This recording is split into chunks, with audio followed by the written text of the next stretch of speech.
Welcome to Munmuni classroom. দেখো প্রথমটা কি বলছে, এটি প্রথম ক্রম বিক্রিয়ার 75% সম্পূর্ণ 1 ঘন্টায় অর্ধেক কত। তাহলে আমরা প্রথমে ভার ধ্রুবক কে বের করে নিচ্ছি। K equal to 2.303/t log a by a minus x, ভ্যালুগুলো put করে দিলাম, এলো 1.386 আওয়ার।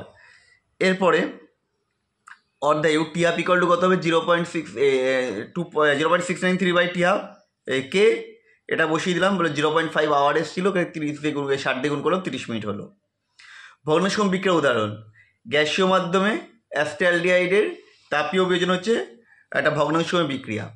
এটার ভার কী হবে না, কে into concentration of acetaldehyde whole to the পাওয়ার 3/2। তারপরে বলেছে দেখাও যেটি প্রথম ক্রম বিক্রিয়ার টি সেকেন্ডে যদি মানে অর্ধেক টি সেকেন্ড যদি হয়, তাহলে টি সেকেন্ড পরে 1 minus have to the power n অংশ বিক্রিয়া সম্পন্ন হয়েছে। তাহলে অর্ধেক টি সেকেন্ড, তাহলে প্রথম টি সেকেন্ড পর কতটা অবশিষ্ট হবে, 1/2 অংশ। 2 সেকেন্ড পর কত থাকবে, 1/2 স্কোয়ার অংশ। 3 সেকেন্ড পরে 1/2 কিউব অংশ থাকবে। এইভাবে টি সেকেন্ড পর কতটা অবশিষ্ট থাকবে না, have to the power n অংশ। তাহলে কতটা বিক্রিয়া সম্পন্ন হচ্ছে না, 1 minus have to the power n অংশ। পরটা হচ্ছে অনুঘটক রাসায়নিক বিক্রিয়ার হার কীভাবে বাড়ায় না, অনুঘটক রাসায়নিক বিক্রিয়ার মাধ্যমে অন্তর্বর্তী যৌগ গঠন করে বিক্রিয়ার সক্ষম শক্তি হ্রাস করে, যা বিকারককে দ্রুত বিক্রিয়াজাত পদার্থে রূপান্তরিত করে ও অনুঘটক রূপে তার পূর্বের অবস্থায় ফিরে আসে। এরপর যে গ্যাসীয় বিয়োজন বিক্রিয়ার ক্ষেত্রে দেখে যে সময়ে গ্যাসটির 5% থেকে 20% বিয়োজিত হয়, তখন বিক্রিয়ার যথাক্রমে বলেছে 7.25 মোল লিটার ইনভার্স সেকেন্ড ইনভার্স, 5.14 মোল লিটার ইনভার্স সেকেন্ড ইনভার্স। বিক্রিয়ার ক্রম নির্ণয় করতে হবে। তাহলে ক্রমটা এন ধরে নিয়েছি, তাহলে আর ইকুয়াল টু কে কনসেন্ট্রেশন হবে whole to the power N.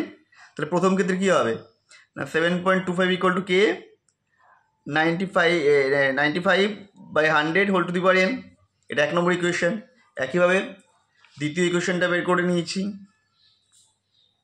5.14 into 80/100 whole to the power n. এবার 1/2 করে দিয়েছি, দিয়ে ইকুয়েশনটা সলভ করেছি, দেখেছি এন এর মান এলো 2। তাহলে বিক্রিয়াটি ক্রম 2। ওজোন গ্যাসের সংস্পর্শে পারদের সচলতা লোপ পায় কেন। ওজোন গ্যাসের সংস্পর্শে পারদ ওজোন দ্বারা জারিত হয়ে মার্কিউরাস অক্সাইডে পরিণত হয় এবং পারদের দ্রবীভূত হয়ে যায়, তাই পারদের সচলতা লোপ পায়। বিক্রিয়াটা আমরা দিয়ে দিচ্ছি। আয়োডিনকে নাইট্রিক অ্যাসিডে উত্তপ্ত করলে কী হবে, আয়োডিনকে নাইট্রিক অ্যাসিডে উত্তপ্ত করলে জারিত হয়ে HiO3 পরিণত হয় আয়োডিন, আর HNO3 বিজারিত হয়ে বাদামি বর্ণের NO2 গ্যাসে পরিণত হয়। বিক্রিয়া I2 + 10 HNO3 অ্যারো বলছে তৈরি হবে 2 HiO3 + 10 NO2 + 4 H2O। পরটা বলছে XCOF এর গঠন আর XCF4 কে KI এর সাথে বিক্রিয়ার সমীকরণ। গঠনটা আমরা দিয়ে দিয়েছি, বেন্টিসেপ। আর বিক্রিয়ার সমীকরণটা হচ্ছে XCF4 + KI, আরও তৈরি হবে 4Ka + Xc + I2। পরটা বিক্রিয়াতে পদার্থ লিখতে বলেছে। প্রথমে অক্সালিক অ্যাসিডে গ্লিসারল সহ উত্তপ্ত করেছে, এটা হচ্ছে ফর্মিক অ্যাসিড। তারপর এটা বেঞ্জালডিহাইড ও ফর্মালডিহাইডে 50% NH, মানে হচ্ছে ক্যানিজারো বিক্রিয়া, তৈরি হবে বেঞ্জাইল অ্যালকোহল আর সোডিয়াম ফর্মেট। এরা ফর্মিক অ্যাসিড দিয়েছে, ফর্মিক অ্যাসিড হবে না, এটা সোডিয়াম ফর্মেট হবে, এনে হবে, এটা সোডিয়াম ফর্মেট, সোডিয়াম ফর্মেট। পরেরটা তৈরি হবে বেঞ্জিন, মাথায় COOCH3, মিথাইল বেঞ্জয়েট। তারপরটা হচ্ছে ক্যালসিয়াম অ্যাসিডকে শুষ্কোদন করেছে, তৈরি হবে অ্যাসিটোন, সেটা থেকে হাইড্রোজেন দিচ্ছে, হাইড্রোজেন হলো, তাকে আবার দিলে পরে হচ্ছে এটা উলফ-কির্শনার বিক্রিয়ার মাধ্যমে তৈরি হচ্ছে প্রোপেন, আর এদিকে দিলে তৈরি হচ্ছে সাইক্লিক কিটাল।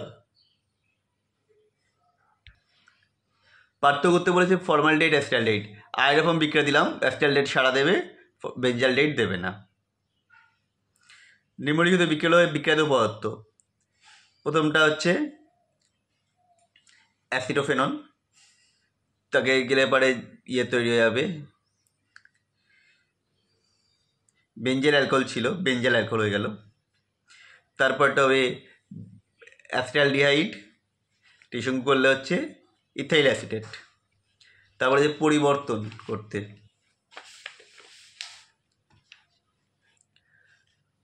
প্রথমটা বিকারক লাগবে কি, লেড অ্যাসিডেট দিতে পারি বা HiO4 দিলেও হবে। তারপরটা দিতে হবে কি গ্রেড বিকারক আর লঘু HCl। তারপরটা লাগবে SiO2 in acidic acid medium. রূপান্তর বলেছে ফর্মিক অ্যাসিড থেকে অ্যাসিটিক অ্যাসিড। ফর্মিক অ্যাসিডে প্রথমে LiLH4 দিলাম, তৈরি হলো মিথানল। PCl5 দিলাম, তৈরি হলো মিথাইল ক্লোরাইড। KCl দিলে মিথাইল সায়ানাইড, লঘু HCl দিলে হয়ে যাবে অ্যাসিডিক অ্যাসিড।